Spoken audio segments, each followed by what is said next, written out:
பன்னீர் gravy தயார் பண்ண போகிறோம்.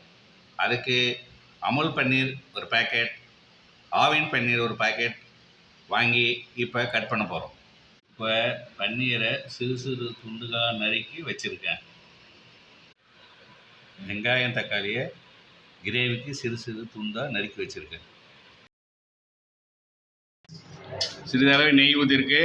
அதில் நறுக்கி வச்ச பன்னீரை போட்டு வதக்கணும். எண்ணெய் விடவும். சிறிது சோம்பு சேர்க்கவும். அதன் பின்னர் வெங்காயம் தக்காளி சேர்த்து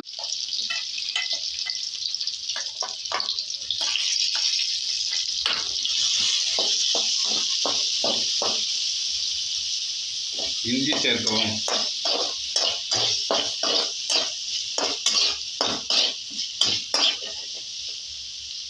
தக்காளியை சேர்த்து வதக்கணும்.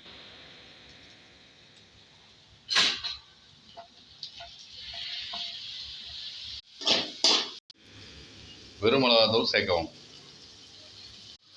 வெங்காய தக்காளி நல்லா வதங்கிடுச்சு. இப்போ ஒரு ஸ்பூன் கரம் மசாலா போடுறேன். நறுக்கி வச்ச பன்னீரை கொட்டணும்.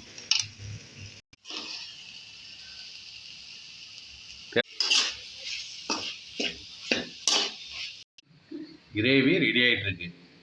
தேங்காயும் முந்திரியும் அரைச்சி வச்சுருக்கேன். அதை இப்போ ஊற்றுறேன்.